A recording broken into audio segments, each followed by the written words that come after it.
Day 9 of Lent. Today, our focus for our prayer is in the story of the Transfiguration.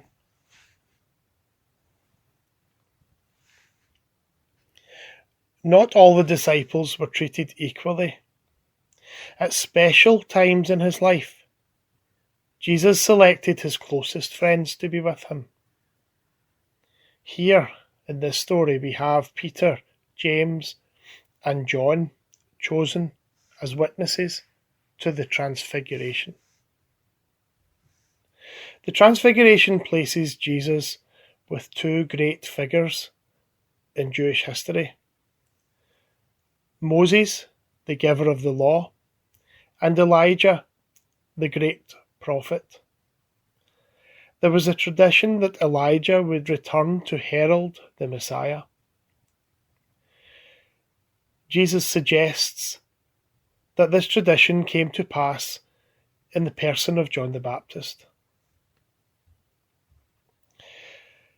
Christians need to remember that Jesus was a Jew, part of that people's history and tradition.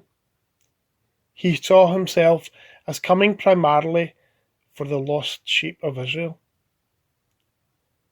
One reason he was not accepted by a lot of his own people was the common expectation that the Messiah would lead the people to independence from foreign domination. At the time of Jesus, the conquerors were the Romans.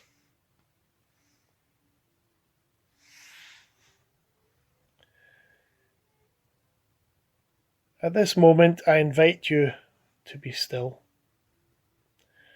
to open your heart and mind to the present moment and to the presence of God.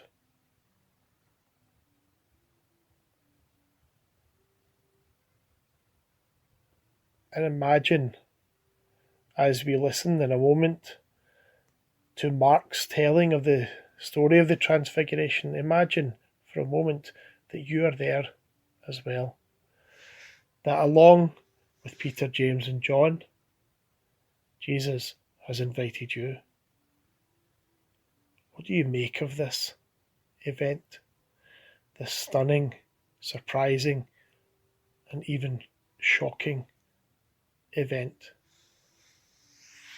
How does it make you feel to witness it? Let's hear how Mark describes it.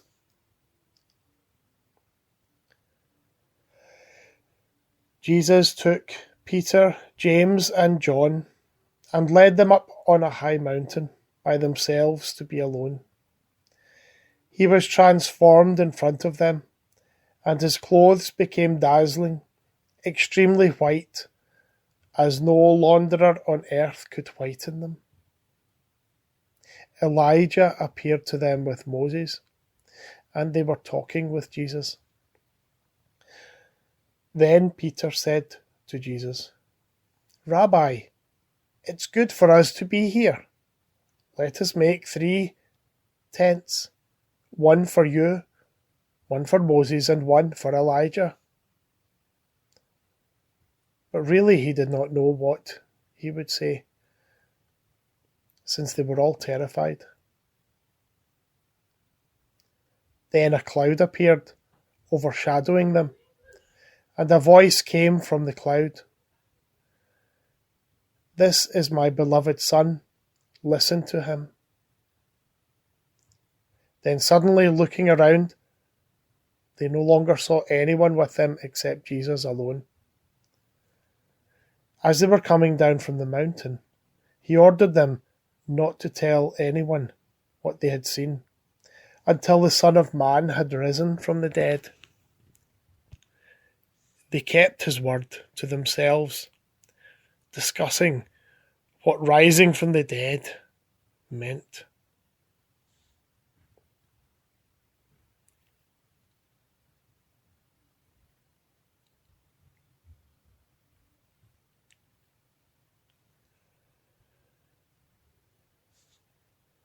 Imagine being with Peter, James, and John, coming back down that mountain.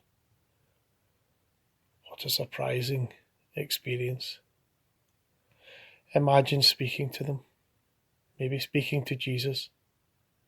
What's it all about? And what does it mean for you today in your own life?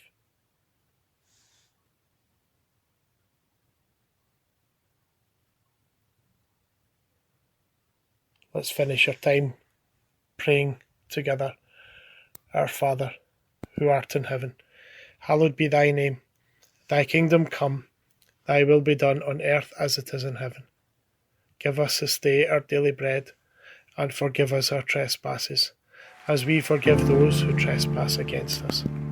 And lead us not into temptation, but deliver us from evil.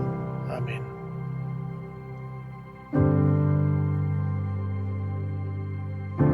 From the cloud you speak, what was fair